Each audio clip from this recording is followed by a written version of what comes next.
Welcome to another G4 Guitar Business Show. My name is David Hart. Today my guest is coming from Mexico City. His name is Christoper Sutton. He originates from the UK, I believe. And Christoper's been a lifelong lover of music. He was determined to become a musician, so he took up quite a few different instruments, including cello, clarinet, I'm reading from my list here, piano, saxophone, electric guitar, as well as singing in numerous choirs and ensemble groups. So he's obviously was very passionate about becoming a musician, and I think many of us can relate to that. So despite reaching proficiency with the instruments, for a long time he still didn't feel musical. Again, I can relate to that. I remember many years learning and thinking, I still don't have that thing that I see in the bands that I love and the music I love. So yeah, I can totally relate to that as well, Chris. So through many years of trial and error, studying and discovering, Christoper realized there were ways to become musical, and he was so passionate about this discovery that he found creative ways to bring insights to others through his work and career, which we're going to dig into in this hour. Now, Christoper is the director of Musical U, but he actually wears many hats. He serves as the team leader. He writes and edits articles and tutorials for Musical U members, and he helps develop new features and builds the future of Musical U. Founder and director of Musical U, Christoper Sutton is a passionate musician and is dedicated to the mission of helping more people to feel confident in music, which again we can all relate to as teachers. He is the creator of the best-selling iOS app Relative Pitch and the leading ear training website easyeartraining.com and the viral sensation tonedevtest.com. So I'm getting the feeling here, and I obviously already know, Christoper has a very strong emphasis on ear training, which we've talked a lot about. We always talk on these shows where possible about the importance of ear training, and it's something that we know a lot of teachers I won't say necessarily leave out ear training, but they kind of brush over it. They don't put much emphasis on it. So this is going to be great to dig in here with Christoper as we get through this interview. So Christoper, welcome. Thank you for joining us today. Thank you. It's a real pleasure to be here. Thank you for inviting me, David. Absolute pleasure. So let me just jump in and get a little bit of background on you as a musician, as a person. I find it's really good to relate to you, to who you are before we sort of get in more into the sort of the teaching and the business side of it. So quick question I like to ask at the beginning of the interview is, what are 3 words that describe who you are? Can you just off the top of your head, it doesn't have to be anything pre-thought, 3 words that describe what you do and who you are? Yeah, I guess I'd say educator, entrepreneur, and father. Beautiful, love it, excellent. Okay, again, I think we share a lot of common ground here, which is why I wanted to interview you, because I could see some of the things you were doing. I could see, that you're out there, you're an entrepreneur, you're a family man, you want to really build a business around what you do, which is your music. And I know a lot of the guys who watch this show are looking for ideas and inspiration around that. So let's dig into your history. When did you first start learning music?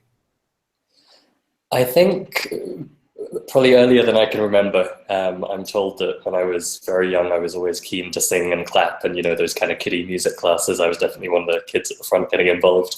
But in earnest, I suppose I was fortunate enough to go to a school where at the age of 7, I could take up a stringed instrument. So I started with cello. Then after a year of that, I think I took up the clarinet. And from there, the whole string of instruments you mentioned earlier. Yep. So when you started learning, the first instrument you learnt on that you can remember, I don't mean sort of going back memory stage, but what happened? Did you learn with a teacher? Did you teach yourself, or how did you do it? So I guess actually, now that we're talking about it, I suppose I learned recorder first of all in kind of group classes where everyone's trying to play the same thing and there's no real one-on-one intuition. So I think of cello as my first instrument because it was the first time I kind of got that teacher-student experience in music. And so I suppose for that year of learning cello, it was weekly half-hour lessons, and also I think we were all part of an ensemble, so I would have been in a trio that was an extra bit of time each week. Yep. So when you did the lessons, they one-on-one with the teacher at the time? Mm-hmm. Mm-hmm. Okay, great. And how was that experience? Do you remember it as a good experience, or was it something that didn't go well? Tell us how you felt. I remember it only a little. I remember it was a bit frustrating because, to be honest, I was quite a small kid, and I don't remember how I got cello rather than violin or viola. It was probably by choice, but in any case, the cello was quite large for me, even a kiddie-sized cello. So it wasn't the easiest year. And to be honest, speaking as an adult now and a music education professional, I think stringed instruments are quite tough for kids to start on. Like guitar is maybe an exception, but violin, viola, cello, that's not an easy instrument to get a nice sound from when you're just starting out in music. And so I think looking back, it's more my clarinet and saxophone time where I started to really feel like I was getting control of the instrument and improving week by week. And so for most of my school years, that was kind of my primary instrument. And then I took up guitar and piano as kind of secondary instruments alongside that. Yeah, I agree. I think with a stringed instrument like a violin or a cello, it takes a long time for it to actually sound musical. I think the description that I once read was that it sounds like you're strangling a cat for the first couple of years. And then it gradually starts to come together. Yeah, well, I think I know from recent experience with our members at Musical U how much of a challenge pitching can be for people, both in terms of singing, but also just appreciating precision of pitch. And so expecting a child to be able to do the fingering accurately enough to pitch each note and sound like they're in tune, that's tricky compared with, say, a guitar fretboard or a piano keyboard, where at least you know the notes you play are going to be in tune. Yeah, it's like this is where you've got to have to put your finger in this space here, whereas violin slightly to the left, slightly to the right, sort of thing.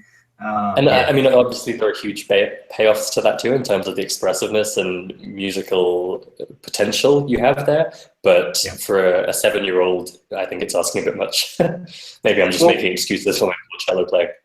I think if we look, because again, I think a lot of it comes back, and we'll sort of dig more into this later, but it comes back to the process or the method or the system that you learn by. If you look at something like Suzuki, which was a big inspiration for me as a method, I didn't learn Suzuki. I was never a Suzuki student, but I had a student whose mother was a Suzuki teacher, and then I started to learn about it. I was kind of interested, just curious about what it was in the beginning, but then I started to see her students. And I had her daughter, who, she came into the shop one day. She brought her daughter with her, who at that age was about 9 or 10, and she started picking the guitars up off the shelf because I had a guitar shop, and she's just tuning them by ear. And I'm like, how can you do that? Like, I couldn't get that she wasn't, because I still to this day really only have relative pitch, but she had perfect pitch, and I couldn't. And then this particular teacher started sending me her students to learn theory, because Suzuki's not big on theory, and so her students didn't really know much about musical theory, so they came to me, and a few of them took up guitar as well. But what I immediately noticed was their amazing ears. They just had this awesome oral ability. So that's when I really became interested in Suzuki, and that's when I saw that what they do is they ear train very early. So a lot of that early Suzuki training is ear training. It's not, we hear of Suzuki students starting at 1 and 2 years of age on violins, but it's not really that much playing. It's a lot to do with the ear training. Well, which is why I'm interested in what you're doing. Yeah. Sorry. When I think back to the first 10 years or so learning music, mostly through my school, I don't know, I'm always reminded of that Steve Jobs quote of, you can only connect the dots looking back, so don't worry too much at the time if it feels like you're jumping from thing to thing. And to me, there really is a running theme there where my frustration with the instruments came from the lack of ear training. And even so far as like my exams, I was deeply frustrated and embarrassed to do badly on the oral skills section. And it was because I'd only had 10 minutes teaching on it the week before that was meant to prepare me for it. And where I did feel comfortable and feel like I was kind of winning in music was in the singing area, where, I wasn't great at sight reading the sheet music, but once I'd been in the practice once and I'd heard how it was meant to sound, I was very good at singing the right notes at the right time. And so I think looking back, it's very clear to me that that was the missing piece for me. And where I had success, it was where my ear was strongest, and where I was struggling the most, it was where the ear side of things had been skipped over. Yeah, exactly. Well, that sort of is a good example. I think when you, let me start with this. There's a study done in in Japan, and you can look it up. It was a research study. I think just trying to Sakakihara, I think is the name, but I can't remember the exact name, Japanese name. But what the researcher was a musical education researcher, and what he did or she did was get 24 students ages 3 to 6. And they every day, so it was fairly sort of full on, if you like, but every day for only a few minutes at a time, 5 or 6 times a day, they would play them notes. So they would say, "What's this note?" And they would sort of, a C or a G or D, whatever. And in Japan, they use solfege, so they're not using ABC, they're using do, re, mi. So what they did with these children is they did that, and after a year and a half. All of them, every single one, not a single one was that had perfect pitch, and so what they were trying to prove, and they've known this for a long time, is that, well, they haven't known it for that long, believe it or not. If you go back 20, 30 years, people didn't know this and didn't believe this, and that was when I was first learning music. But in what they know now is that having perfect pitch is something you really need to learn early. You can learn it later, but it's very difficult. It's like a language. You can learn a language as an adult, but learning a language as a child is much easier. And so it's all about this association, and it's the way that the ears actually perceive things. And as a child, they connect almost, they talk about seeing it in colors, almost seeing visually those notes. So when you hear a C note, you know it's a C note. When you hear a B note, you know it's a B note. Mm-hmm. So this early ear training, as I come to understand, that's why Suzuki has been so successful, is that your children, it's almost, you think about most musical instruments, most popular musical instruments like guitar, for example, most children don't start till a little bit later, maybe 5, 6, 7. And so they've actually missed a lot of that very important ear training thing. So I think it should almost be compulsory for all children to do ear training early on, so then they've got that there, and they can then do what they like with it. So it's almost like a language. Everybody learns it at a young age. Then you've got I think we're on the same page about two things there. One is the reality of absolute pitch or perfect pitch, and the fact that yes, you can learn it as an adult, but it's incredibly hard. And the second is the importance of ear training and how beneficial it is when someone is lucky enough to be taught that as part of their core music training from day one. We tend to we do work exclusively with adults, or at least 16 years and up at Musical U. And so we're very much focused on relative pitch and teaching the skills that you can learn within 2 to 3 months as an adult and can still be put to use to play by ear or improvise or write your own music. So we're very much focused on that relative pitch area because, as you said, if you're lucky enough to get the training or to grow up in a country with a tonal language where your ear naturally learns it should care about the exact pitch of notes, yes, you can learn absolute pitch, and that's, there are drawbacks to it as well, but it is a very powerful tool for a musician. But if you miss out on that early period, I've known so many musicians through my work who get down this rabbit hole of trying to learn perfect pitch because they have it in mind it's the holy grail. And the reality is, even after several months of very dedicated training, you're beginning to be able to name the notes by ear, and that's great. But it's going to be a huge distance beyond that before you can listen to a piece of music and identify all the notes as rapidly as they're happening, which means actually learning it as an adult, you kind of feel like you're getting it, but it's not going to be of use to you. So you put in a huge amount of effort and it's not actually applicable in your musical life. Whereas, teaching relative pitch, almost from day one, you can start to apply it on your instrument and put it to useful, enjoyable purpose in what you're doing in your musical life.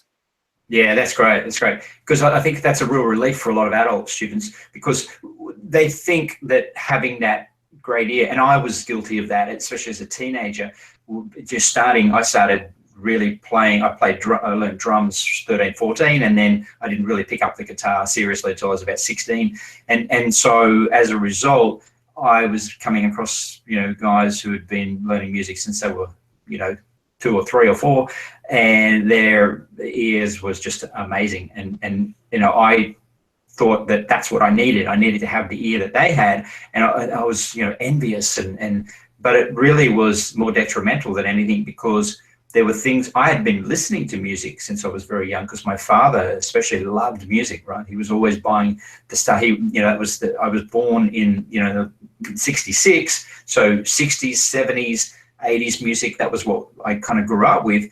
And we always had music. My dad didn't like TV. We didn't have a TV in the house for a long time.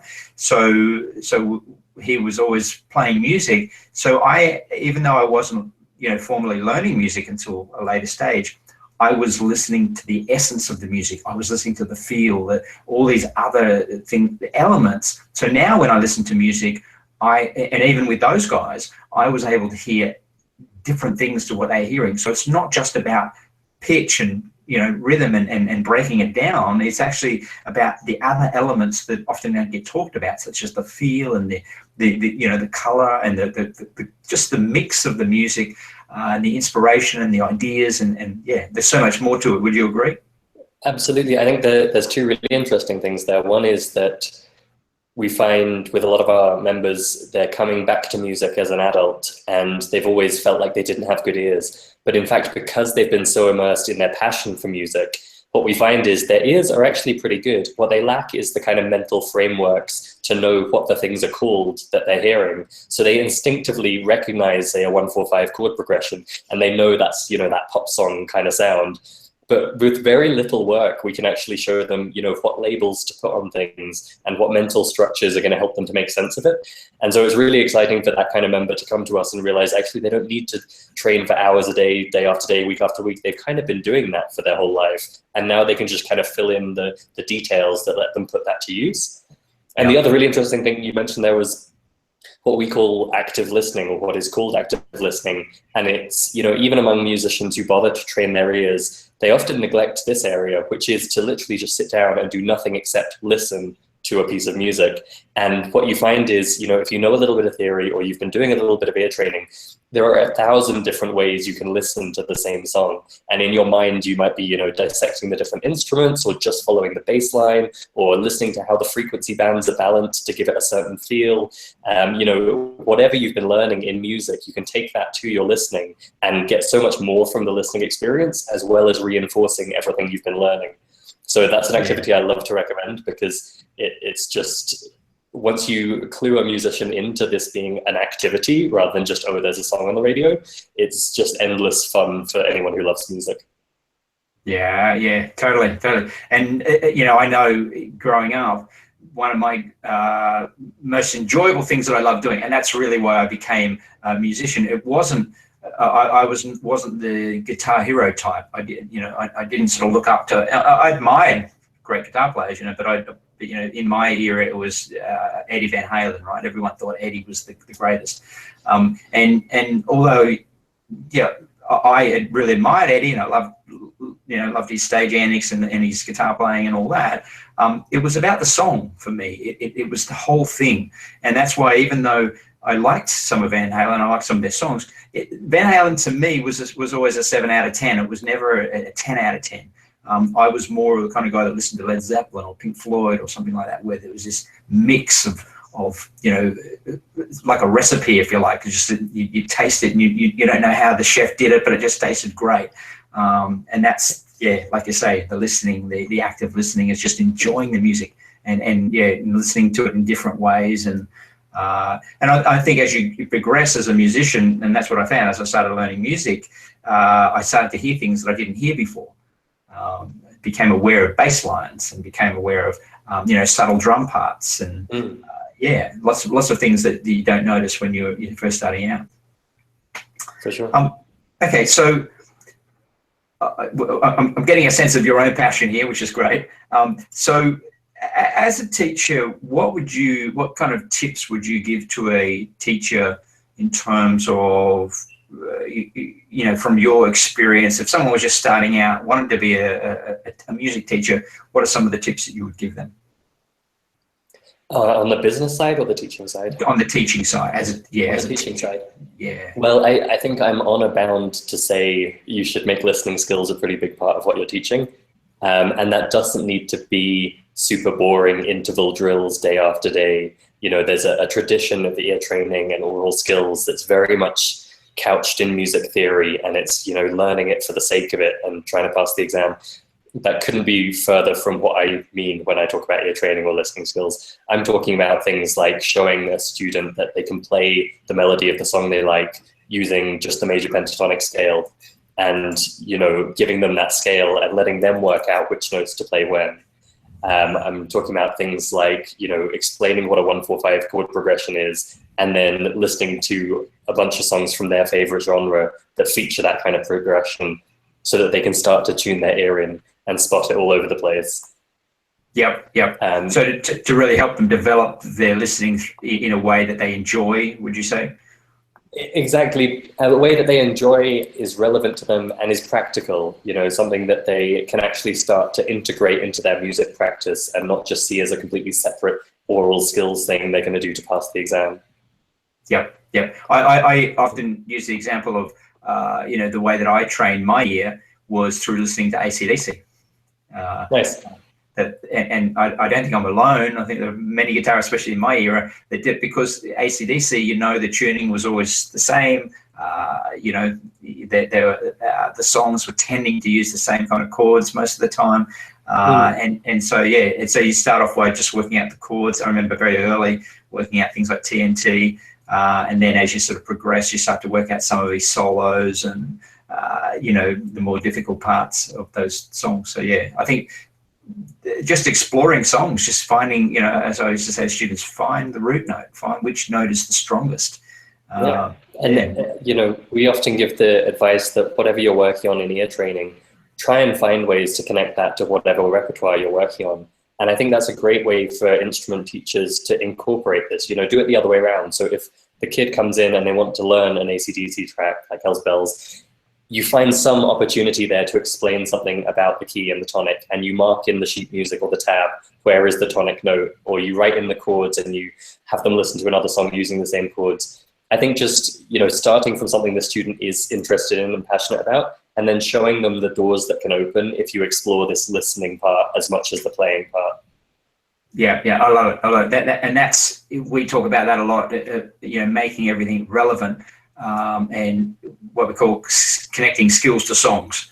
It's we have what we call a playbook, and there's about 30 something plays there. One of the plays is skills to songs, and that's, yeah, every time you're teaching a skill, connected to something that they know, connected to a song. So that skill isn't just some boring, irrelevant skill. Right. Absolutely. So I think that would definitely be my main piece of advice to offer up for what it's worth. I guess the other big thing that's been a learning curve for me, and something I wish I could go back and explain to myself, I guess 7 or 8 years ago when I started trying to teach people ear training online, is the importance of helping the student to see the bigger picture. Because I think particularly with ear training, people dive in, they do the exercises for a week, they wonder why they're not making progress, and often they kind of get bored and wander off, which is understandable, particularly if, like we talked about, some of the traditional methods are super boring. But I think as a teacher or a music educator in general, we have some kind of responsibility to help paint the picture of where the student's going and then help them figure out the route to get there. So, you know, in Musical U, we frame it in a certain way, but, you know, whatever approach you want to take, I think it's really important to help the student see not just the thing they're working on and the next exam or the next performance, but also, you know, where do they want to go in 5 years' time? And how is this current step going to get them to what they're actually super excited about becoming in the future? Yeah, exactly. And that's a common trait I see amongst very successful teachers, is that ability to what's sometimes referred to as future pacing and sort of mapping out the path. And that's exactly what you're doing there. So because students can vary, I think we can see the path because we're kind of standing at the top of the mountain, so to speak, and we know the map. We've been up and down that mountain many times with other students. You know, I always use that kind of analogy of the mountain, and you know, as the guide, you know the way up the mountain, you know how long it takes, how much water or food, you know, clothes and etc. you need, all the obstacles you're going to come up against. You're familiar with them and how to deal with them. But the student, as they're going up the mountain, they're thinking, this is long, it's hard, it's cold, this is no fun, I'm ready to quit. And so without sort of drawing that kind of picture for them, they very easily. So that's great. I really like that. And I think, to continue your metaphor, I think the other really valuable thing that it took me a while to learn was the importance of explaining it's not a straight line up the mountain. You know, you're not just going directly towards the goal and you're going to move forward and forward and forward and get there. That's not the reality of it. And the other thing is, every mountain climber, as it were, has their own route, and they're going to need to find that route as they go, because the obstacles are going to be a bit different for them. And the little bit of the climb that one person finds difficult, another person zooms through. And so I think I've gradually learned the importance of explaining to the student they're not getting stuck because the route is wrong. They're not getting stuck because they are inadequate. They're getting stuck because that's part of the process. And there's a zillion routes up the mountain, and they just need to wiggle a bit, and we can help them wiggle a bit and find their way and keep moving forwards. Excellent. So what would you do if a student was kind of losing motivation, they weren't practicing, you could see that they were kind of on that path to quitting? What kind of things would you do? So inside Musical U, we try and get them to think on a couple of different time frames, or I guess a few different time frames. The first is kind of the big picture scale, the 5-year, 10-year horizon, which is a short description of where they're super excited about going. Like when they dream at night, what do they imagine their musical future being? And that's really useful as kind of a guiding light and a reminder. You know, it's something they can come back to and be like, oh yeah, this is why I'm bothering to work hard. The second time scale is on the scope of 2 or 3 months. And so if, for example, someone comes to us and they want to learn to play chords by ear, we have a roadmap that's going to help them get there in 3 to 9 months, maybe depending on where they're starting from and so on. But what we try and encourage them to do is stick with it for at least a couple of months, because if they've started out on this path, say, to learn to play chords by ear, they might get a few weeks into it and think, oh, I just can't do this, chords are too hard, I'm going to go and learn about playing melodies by ear, or I'm going to go and learn about improvising. And as you would well know, if you switch tack like that too often, you don't make a lot of progress overall. And yep. There is some kind of cross-play that helps one skill improve another skill, and sometimes you can circle back and you'll be better at the thing you were feeling stuck on. But generally speaking, when it comes to a big topic like that, we try and encourage them to stick with it for a few months and try and set those expectations early on. You know, don't expect this to be done in 2 weeks. It's going to take at least a few months, maybe up to a year. Yeah. And then the third time scale is the kind of short term, because we all get frustrated with what we're doing right now. And so if, to continue with the chords example, someone's working on one of our 145 modules and they're like, I just can't hear the 145 chords. Sometimes we ask them, you know, how long have you been at this? And they're like, 2 days. And we're like, it's going to take a bit longer than that. And so on that kind of time scale, what we tend to do is encourage them to spend at least a week on whatever training module they've selected, whatever exercise is in front of them. And after a week, if they're not making any progress, if they're really getting frustrated, at that point they can reach out to the team, and we can normally suggest kind of a different angle on the same thing so that they can stay in that same topic over the kind of 2 to 3 month scale, but they don't feel like they have to keep bashing their head against exactly the same thing week after week. So we can normally kind of help them wiggle forwards. Yeah, yeah. One of the things that you know, they found, this is in research, in terms of people who learn skills and become, you know, very highly qualified at a skill, is the idea of approaching that same problem from different angles. So it's not about because what a lot of people do is they give up, right? They start something, and you can even look at this in music. They might pick up the guitar, and 6 weeks later they think, this is too hard. I don't have what it takes. I'm not a natural, therefore I'm going to quit. And then they go and take up tennis, and they do that for 6 weeks, same thing again, and on goes the cycle. But what they don't realize is okay, you're not sort of breaking through that wall, if you like, in the period that you want. But what you've got to do is stay focused on what you're trying to do. And if you want to narrow that down, let's just say that, you know, I go back to the F bar chord on guitar, right? So that F bar chord is a killer. And I remember as a teenager trying to find songs that didn't have that chord in it, just any song that I can use to avoid.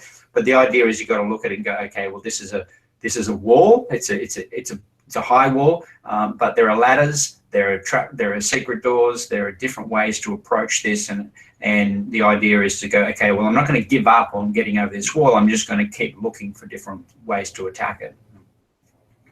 I think that's exactly right. Like, you need to suggest some kind of change to the student because they need something to refresh their enthusiasm, but you want to find a different angle on the same problem, not jump into something completely different. Yeah, exactly.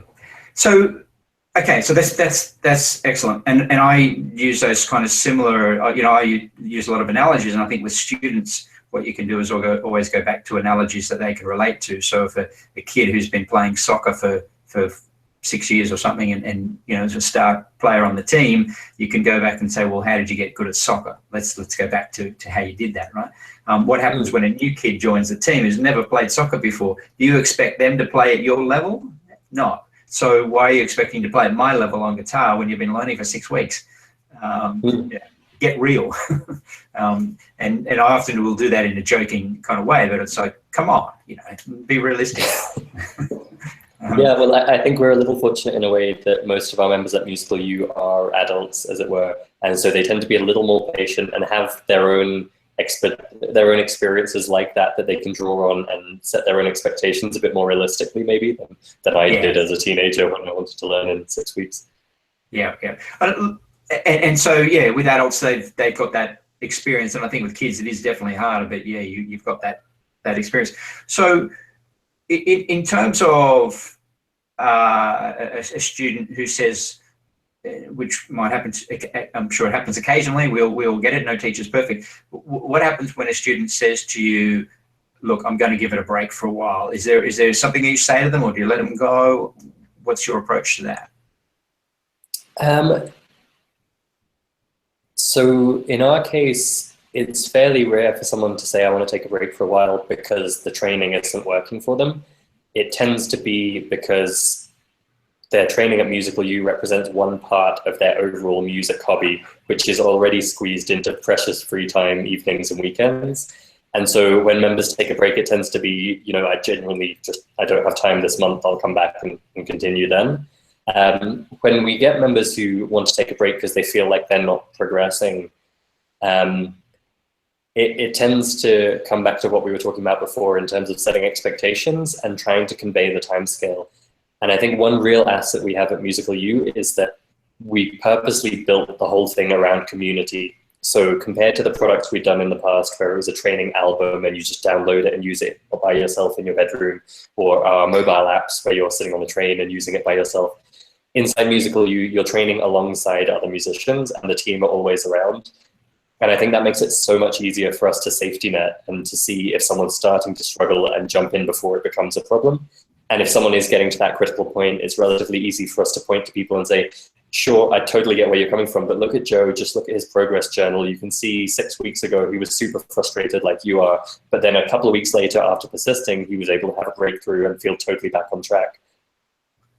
And so by encouraging our students to kind of track their progress in the community in that way and share what's going on, number one, it inspires student to student, you know, it's kind of the peer learning model where one person can be super inspired or actually take practical tips from what another student has discovered. And the other thing is it lets us as a team keep an eye on things, and ideally, and I think most of the time we manage to step in before it gets to that critical point of frustration where the student just wants to call it quits for a while.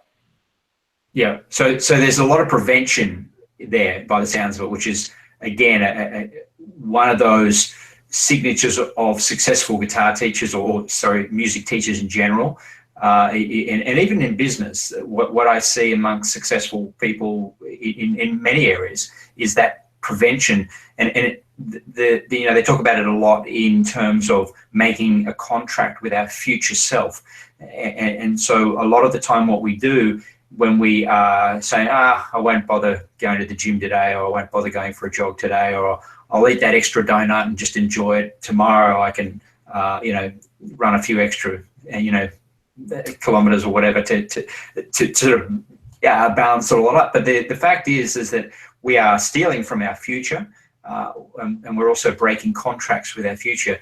And so I think prevention, because we're not very good, this is the fact, is we're not very good at keeping our promises to our future self. And they know that. There's been many studies done on that. We're very bad at it, actually.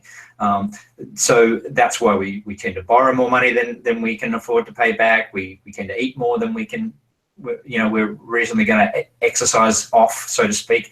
And we tend to, you know, spend more generally than we spend more today than we really can afford for our future. So the way to avoid that is to set up prevention. measures, and that's really what you're talking about there. And you're kind of doing it for the student, putting these things in place to so that you're kind of looking after their future self, because we're not very good at looking after our future self ourselves. So if we can create those prevention measures for our students, then when they come up against that, would you agree that's kind of what you're doing there? Yeah, I think so. And it's a lot just about self-awareness. I think, the reason we eat the extra donut is that in the moment, we're not really thinking about our future self, and we're not really making the connection between eating the donut and gaining weight. And similarly with members who are learning, even just asking them to update their progress journal once a week, or reaching out to them when they haven't been active in a while, it just gives them that opportunity to reflect, remember where they're going, remember why it matters to them. And then they can often self-correct or self-inspire. They don't always need a lot of hand-holding. It's just that impetus to not get buried in the details, get frustrated, and then give up. Just taking your head up once in a while and looking around can actually go a really long way, I think, to help you keep that motivation up. Yeah, fantastic. There was a very successful campaign that they did here in Australia. They probably did it overseas as well, but where they showed people what they would look like if they kept smoking for the next 20 years. If you're a 20-year-old and you were smoking, in 20 years, this is how you look, if you don't smoke. But if you smoke, this is how you will look. And the age difference was a good 10 years. It was very effective, because people could see that's going to be me in 10 or 20 years. I think that future. So what I'm picking up there is that you've got prevention in place, which is great, and this is something, again, music teachers need to pay attention to, is that you've got these preventative measures in place that keep students on track, keep them self-aware. You've also you're looking for indicators of problems. So you've got these systems in place that allow you to see, here's a student who's struggling, who we need to sort of step in, intervene, help them get back on track. And then you've got community, and this is the community support, the group think, the same thing that we use in G4. One of the things about G4 that I think that attracts guitar teachers to who we are is the fact that it's very isolated to be an independent music teacher. You don't have any peers, you don't have other people who are going through the struggles that you're going through, you don't have people to ask questions and support to, you're not learning from anybody really. Sure, you can go online and watch YouTube videos, but that's the same as your students going online and watching YouTube videos. We know that they only get a fraction of the full experience. There's nothing like having a teacher or a mentor who can give you feedback, and nothing like having a community of supported people around you. And that's where I noticed and there's studies done on this as well, but when I went from doing private teaching to strictly group teaching, groups of 5, I noticed my students were practicing more, they were progressing faster, and they seemed to be enjoying the lessons more. And that's because, you've got a community thing, and let's face it, we're social creatures. One of the reasons that Homo sapien has survived and thrived on this planet is because of our social nature. And if you look at evolution and evolutionary science, they will talk about this, how it's been this fact that as a social creature, and that's why the worst thing they can do to you in prison is put you in solitary confinement.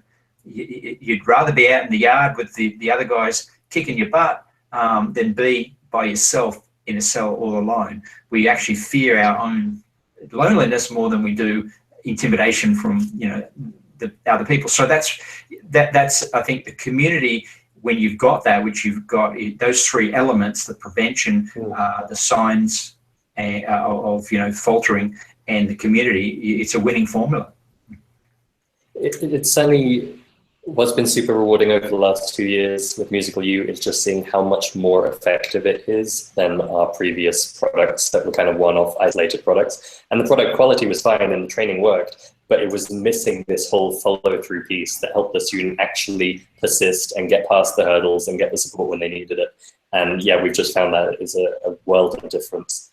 I think I wanted to pick up on something you said there about community and being social creatures, because I think it's something that we don't all appreciate until we experience it. And I personally, I'm an introvert. Like I'm fine with one-on-one conversations, but group conversations, parties, it drains me and I find it exhausting. So my natural inclination is not to join communities. And if someone had said to me as a teenager, you know, what's going to transform your music learning is being part of a community, I would have been like, shut up, I just want to play my guitar.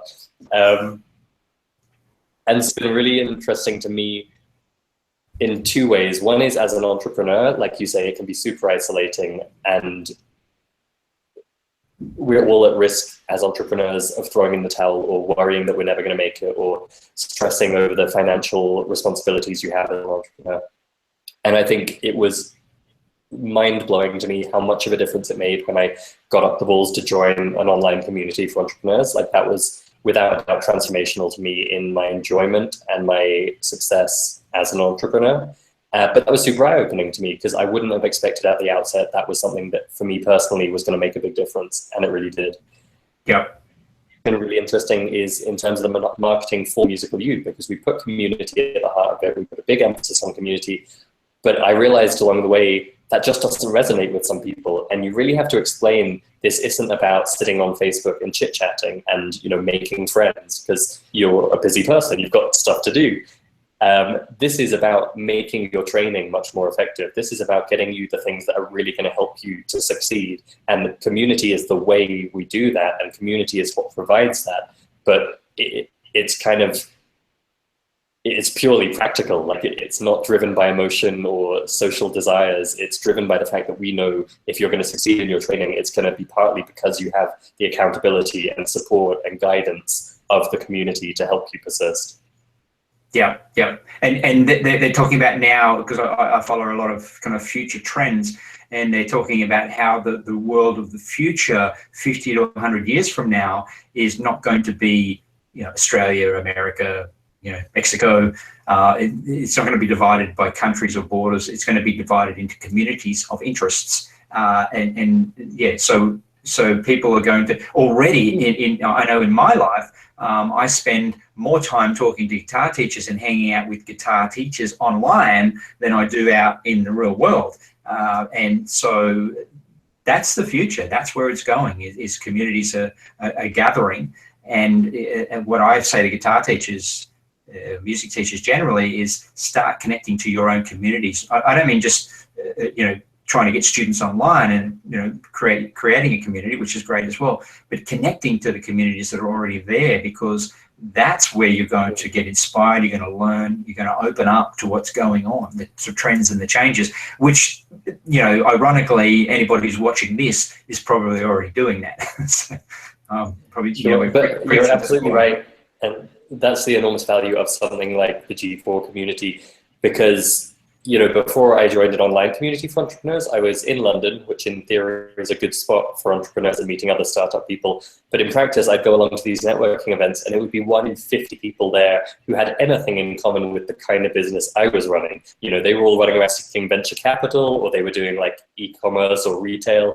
And to find someone who was doing like online info products, or who knew what WordPress was, or, you know, my kind of entrepreneur were really few and far between. And what I discovered was exactly what you just said, that you can connect with a lot of people with exactly the same interests as you, but you can't base it on geography. You need to find where are the communities online that do match up with what you are doing and what you need and what you want.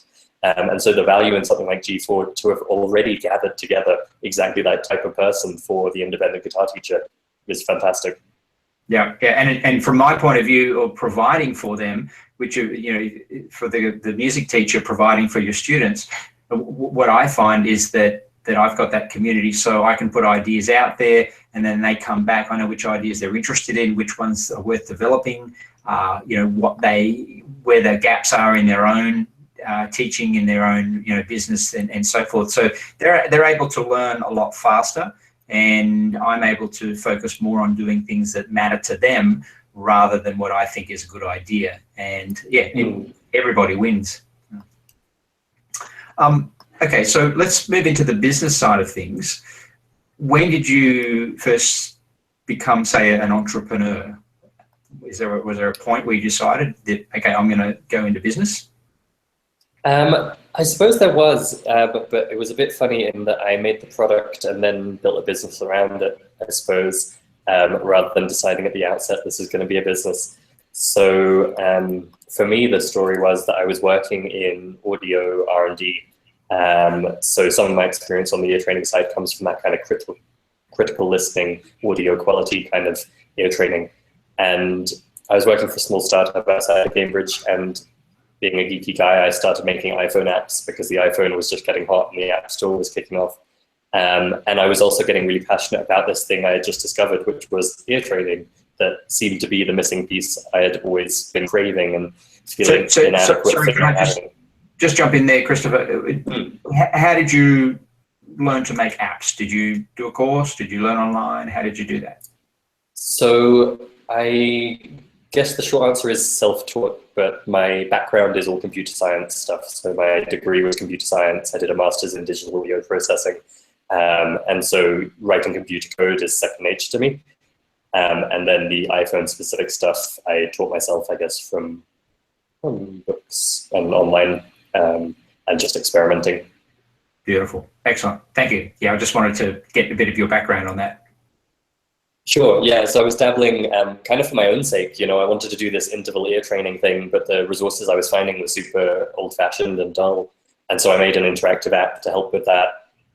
And around the same time, I read the 4-Hour Workweek, and that just kind of that actually you don't need to be qualified to start a business. If you have a good idea that people might pay for, that's all you need in this day and age. And so I took a small step forwards, a small leap of faith, and put my app on the App Store. And over the next few months, it picked up steam and had a lot more financial success than I'd expected. And I guess, yeah, things just snowballed from there. So I realized this was a mission I really cared about. Like, this wasn't just a random iPhone app I made. This was a topic I could see myself really loving improving the world in, if that makes sense, like making some kind of positive contribution. And you were bringing your kind of two skills and passions together, which was obviously IT combined with music, and that's where the apps are coming from. That's exactly right. Yeah. And from my perspective then, I was looking around and just seeing that this huge area of musical ear training, number one, was totally neglected, and number two, hadn't really had the benefit of modern technology. Like, people weren't really making apps to help with this, and they weren't really using the internet to teach about it. And so over the next couple of years, I built more apps. I started our website, which was easyeartraining.com. It's now merged into our main site, musicalu.com, and just tried to do what I could to get more good, useful information out there about this topic that for so long had been missing from my musical life. Yeah. So how did you end up, just as a side question, how did you end up in Mexico City? I suppose there's two ways to answer that question. One is I really hate the British winters, and so for most of my life I was looking for a way to jump ship and escape the British climate. The other is, as it stands, my company is totally location independent, so we are a UK limited company, and I pay taxes in the UK, but realistically I can do my work from a laptop anywhere, and my team are spread around the world. So that gave me the freedom to actually take the plunge and try living somewhere else. Excellent, excellent. Yeah, I can relate because I do the same. Japan. Last year we were in Indonesia, Bali, and Thailand, and I think it's a goal that many viewers want. Even those teachers who are teaching in their local suburb studios at home are still kind of this quietly have that dream of being able to become a roaming entrepreneur where they're not fixed to any location, and it's so possible. And I meet people all the time who are doing. In fact, half the people I probably interview on this business show are guys in the same position. So what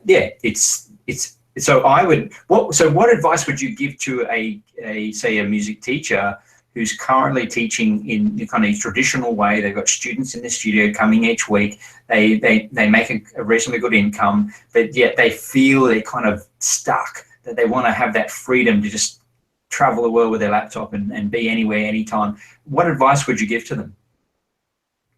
I think there are probably three routes forward, and I should preface it by saying what I did was to gradually build up my side income before I quit my job.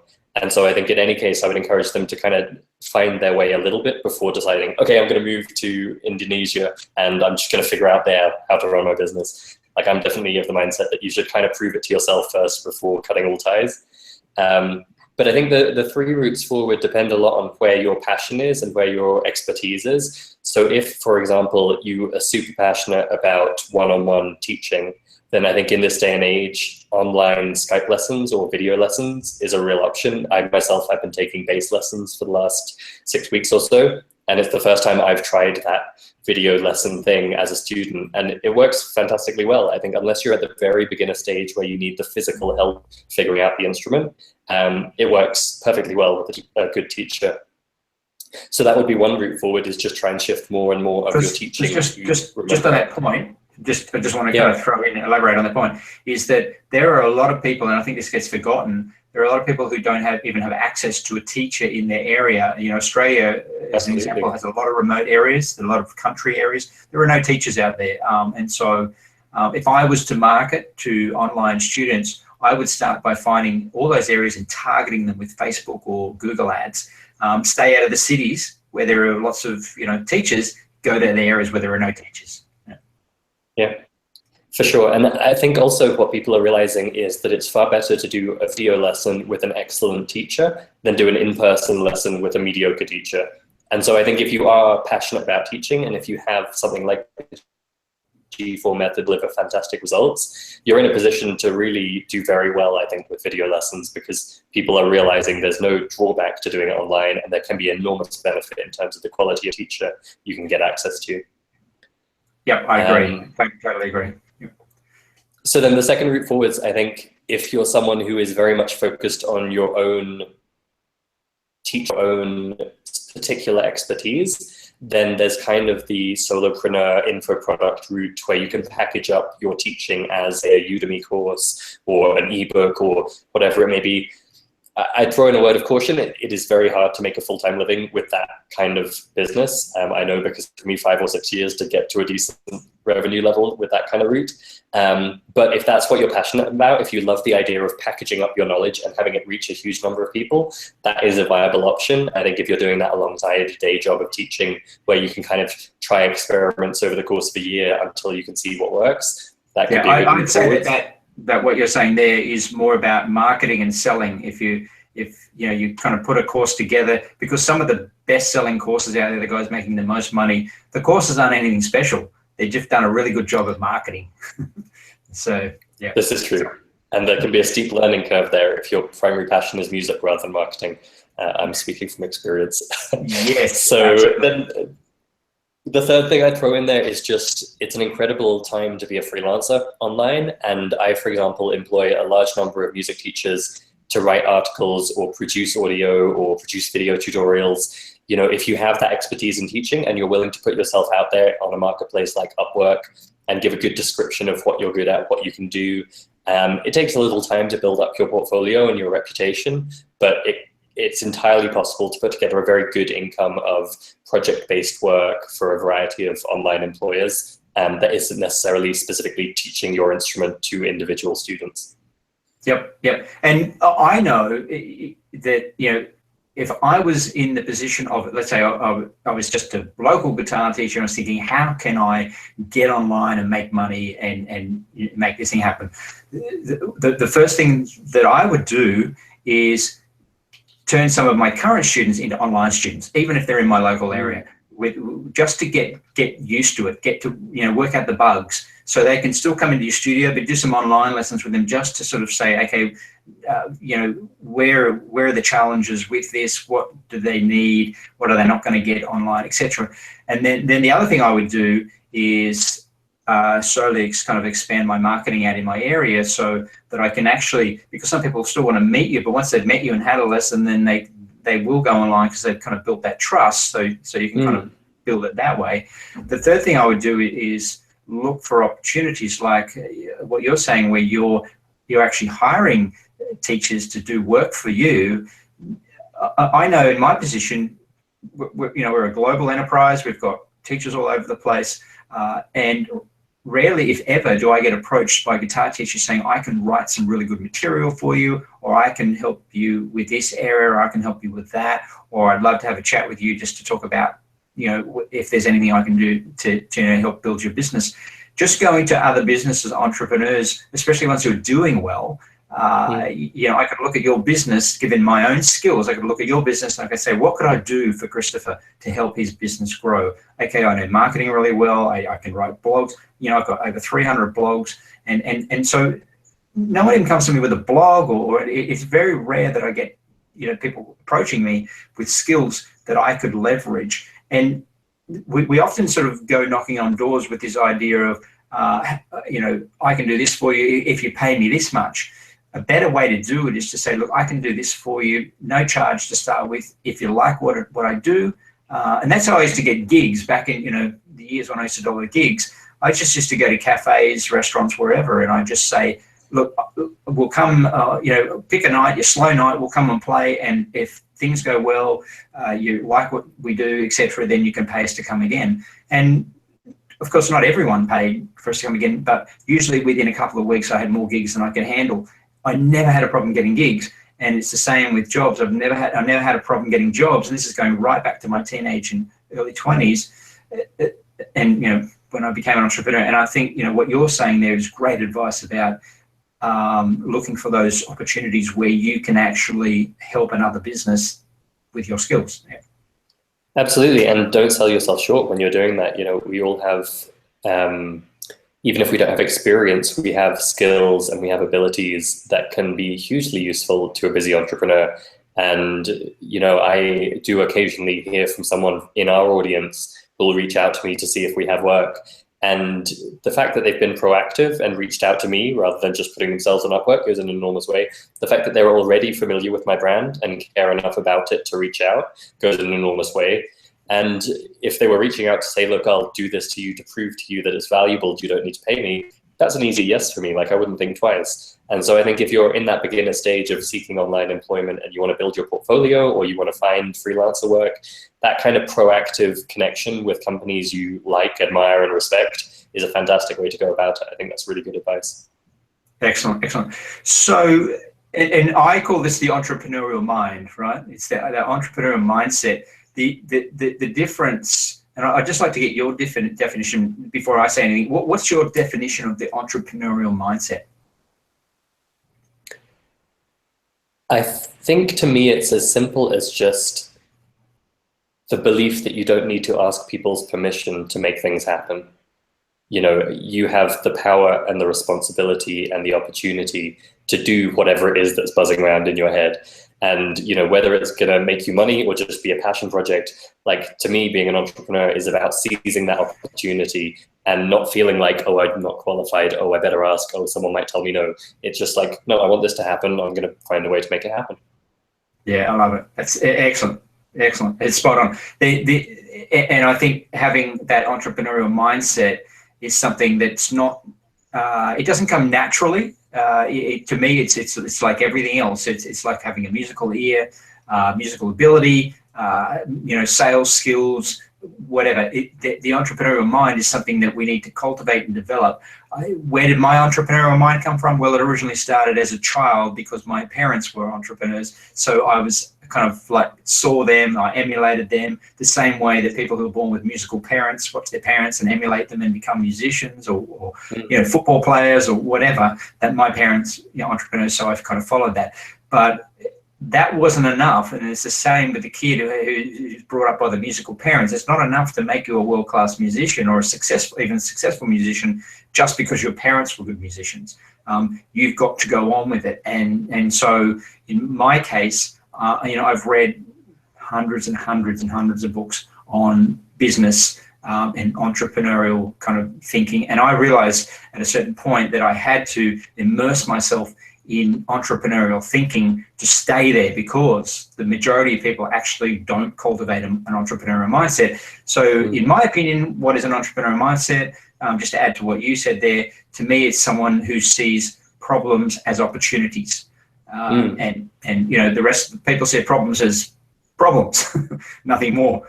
Whereas as entrepreneurs, we see problems as opportunities. So your apps are a perfect example. You saw a gap in the market. You saw something that that probably you would have wanted when you were especially first learning, right? So you thought, what would I have loved? An app that could do this. Therefore, I create a solution for that problem, and you did really well as a result. So, sorry, we're kind of getting to the end here, but just some kind of last bits of advice from what you're doing. What kind of marketing do you do in terms of getting students to join Musical U? How do they find you, and how does it all work?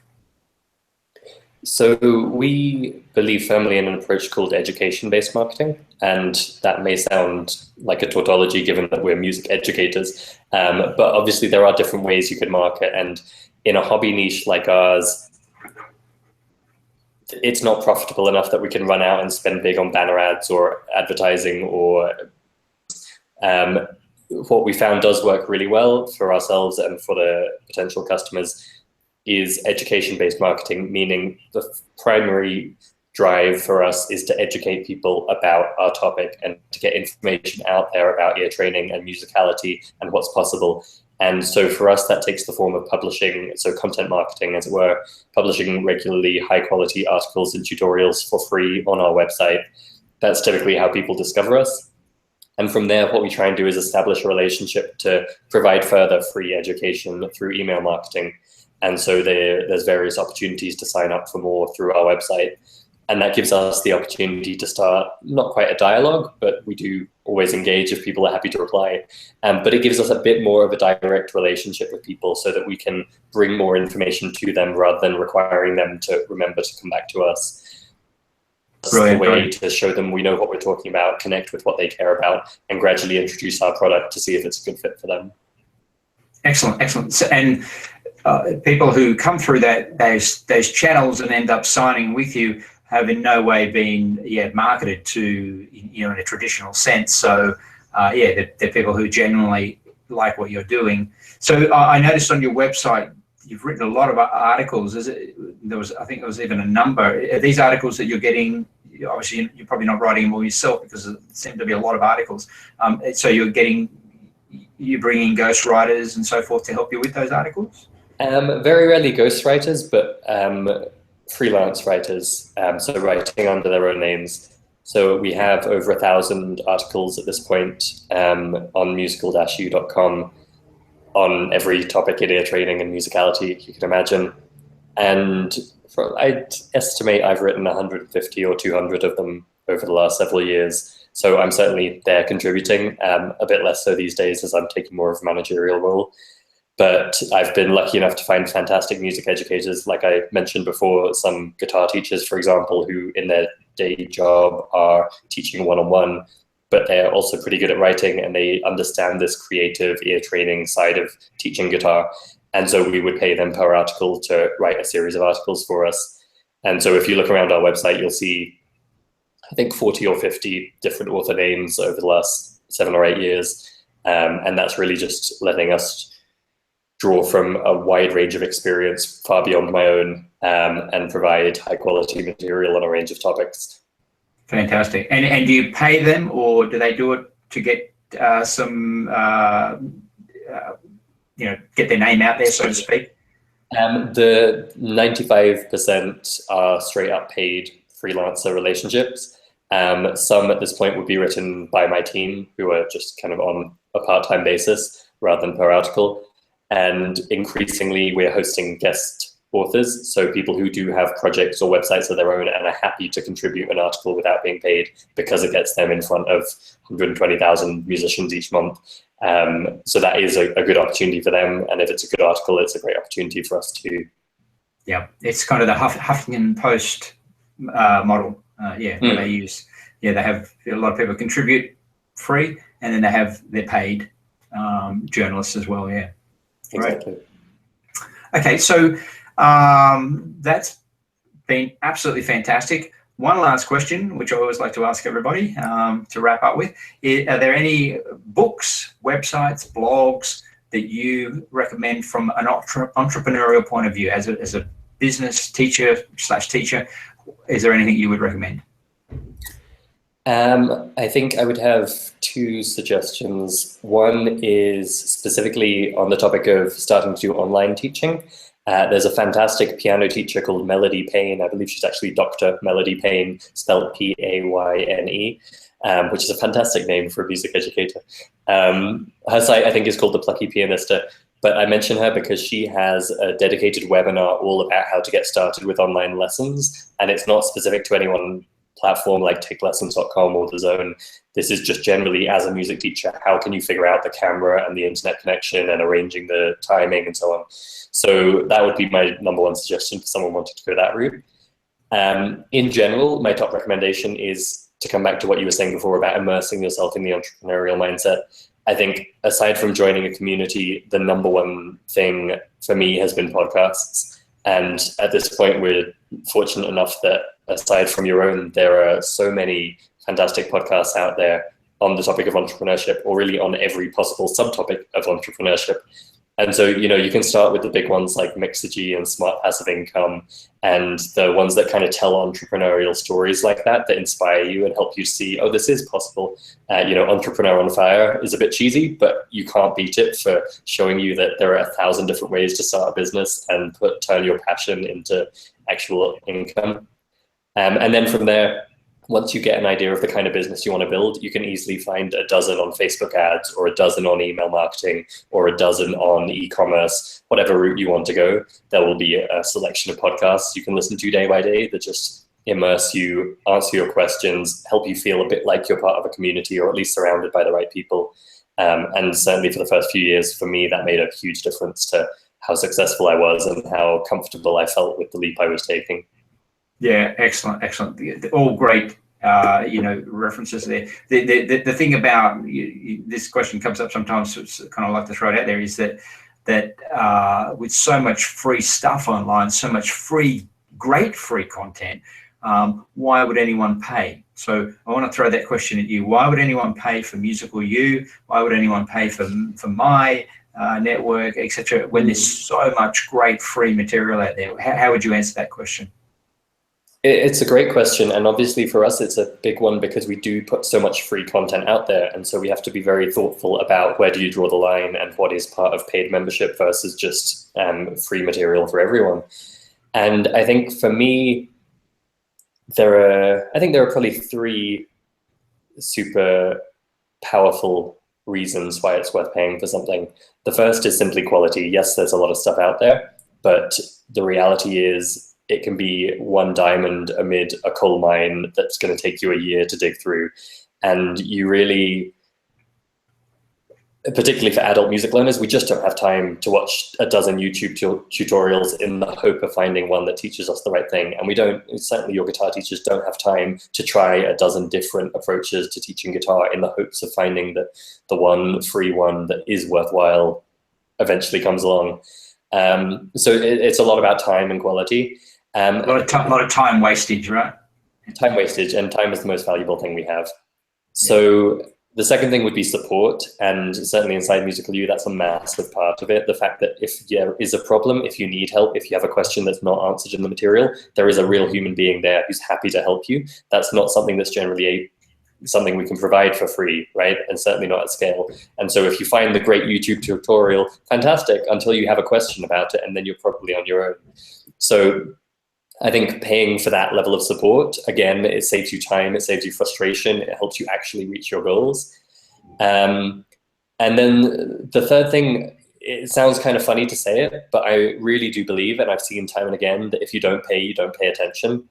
And with the best intentions in the world, when we're embarking on something as challenging as entrepreneurship or learning listening skills or whatever it may be, just putting your money down and saying, I'm investing in myself to learn this thing.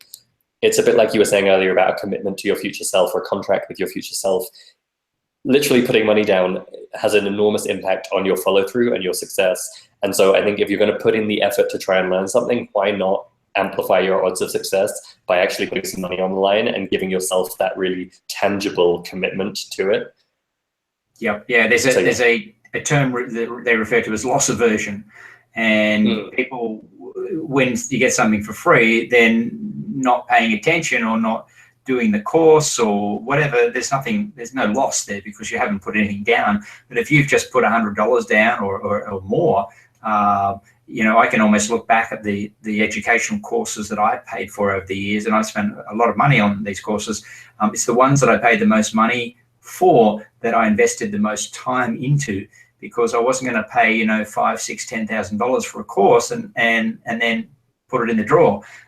It's just, and it's almost irrational. It's one of those irrational behaviors. Loss aversion gets us all. It's like when you buy a book, and I did this for a long time, and I don't do it anymore, but I'd buy a book and it would cost, $20 or whatever, a business book, and I start reading it, and it's not really getting, I'm not really getting much out of this, or I know all this stuff, it's not inspiring me, but I think I've paid my $20, I'm going to get my $20 worth, I'm going to read the whole book. But I don't do that anymore. Now what I do is I actually buy 5 books at a time, and I listen to the first chapter. If the first chapter doesn't grab me, I move on, because my time is not worth, is worth much more than that $20 that I just lost.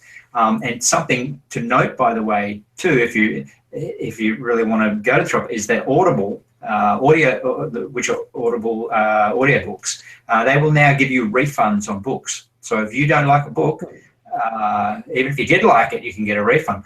But you can actually apply for a refund. And they'll give them. I did it as a bit of a test to see what would happen, and they refunded it, no problem, because I have a monthly membership. I'm a long-term member. I'm not sure if they offer it to anyone. I can't be 100% sure, but I know that they offer it to me, and so it's something worth looking into, as you can get that refund. So what I take away from what you said then, which is absolute gold, is that the reason that we pay for things, number one, is it's about time. Your time is too valuable to be wasting on scanning the internet for thousands of articles. When you find an article, or you find a YouTube channel or whatever that you really resonate with, you think this guy knows what he's talking about, I feel like this guy's got the answers for me, then go and sign up, especially if they have a money-back guarantee. If they give you, and any reputable site these days will give you at least a 30-day money-back guarantee, so you've got nothing to lose. Go and give them some money, get in there and do it, and then if you think, well, that was a waste of money, just ask for your money back and move on. There's nothing lost. So time is a big thing. Just on that, I wanted to add this because I watched it just recently. I don't know if you've seen it, but the movie The Founder, which is about Ray Kroc. No. Yeah, it's worth checking out. McDonald's founded. McDonald, yeah, he was the one that kind of grew it. The founders were, right. Yeah, franchised it, yeah. So the founders were actually, to me, and the movie depicts this as well. I don't know how much truth is behind these. Sometimes they exaggerate these things, but they made Ray Kroc out to be a bit of a, not a nice guy, let's say, and a bit of a hard-nosed business guy. But I'm sure he has his own story as well. And if you sort of get his side of the story, probably a little bit different to what the movie portrayed. But the McDonald's brothers were, hard-working, good guys that really wanted to make this business work. And so but the kind of, with taking all that aside, what they did, which was different and unique, was they created a way of, and so if we go back to the time, we don't realize, the era, and this is what Ray Kroc realized, was that when because he was traveling around the country selling milkshake machines, so he was always going to these kind of drive-in, they used to be called drive-ins, I think, and you drive up and someone would come to your door and you take your order and they bring out your hamburger and chips or whatever. So he was going to these places all around the country trying to sell milkshake machines. So he knew the standard, and he knew he always had to wait, and they'd often get the order wrong and whatever. And so when he saw McDonald's, he couldn't believe it. You'd walk up to the counter, you'd order a burger, and in 30 seconds it was there. And that was revolutionary for the time, right? This kind of instant burger ready. So, but what McDonald's did is they redesigned the whole process, from the way that they made the burgers to the way that they served them and everything. And so they were able to save time. And so really that was the experience that people were buying. They probably could get, similar quality hamburgers from lots of places, but they couldn't get that burger quickly like they did there. So time is a big one, and that's why I think, you should pay for certain sites. What was the second point that you made there? Time was the support. First one. Support. The ability to get help when you need it.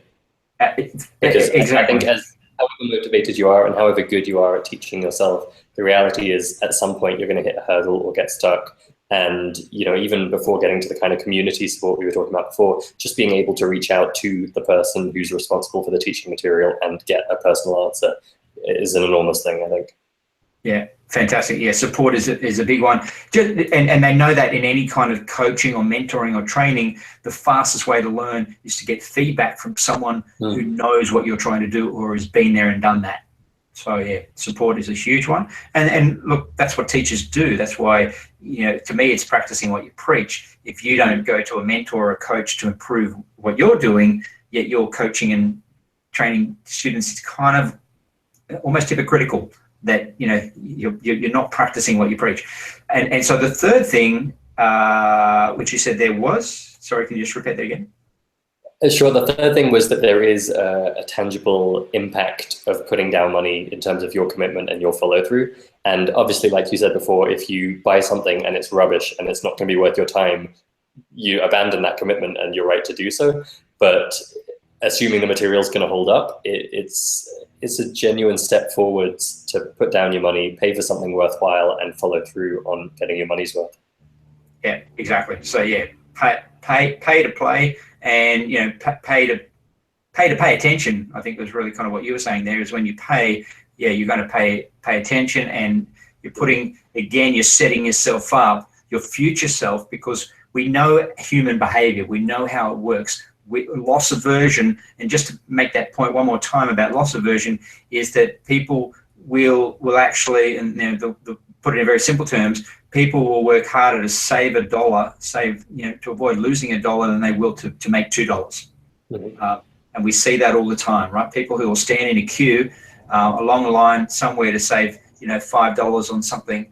You know, this shop sells it for $25, this shop's got it $5 off, so you'll stand there and waste half an hour in a queue to get it for $5 off, but your job pays you $50 an hour. Where's the sense in that?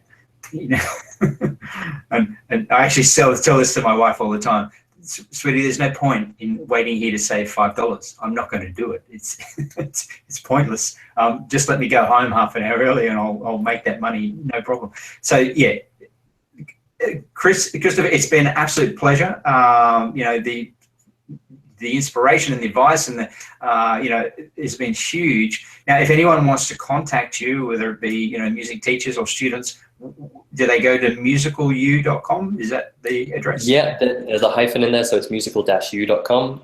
You can learn all about it. Or feel free to email me directly. It's christoper@musical-u.com. And I'd love to hear from students, teachers, anyone who watches this show. Whether it's about entrepreneurship or music education or whatever it may be, do feel free to reach out. Fantastic. Thank you, Christoper. We're going to sign off now. Thank you, everybody, for joining us. I'll be back with another one of these soon, probably in about a week's time. And yeah, as always, if you've got any questions, and just to add lastly, I will be putting Christoper's link in the bottom of this video. So just have a look down the bottom and you'll be able to click on there and go straight to his website. Thank you again, and I'll see you on the next episode. Thanks so much, David. Bye-bye. Thanks, Chris.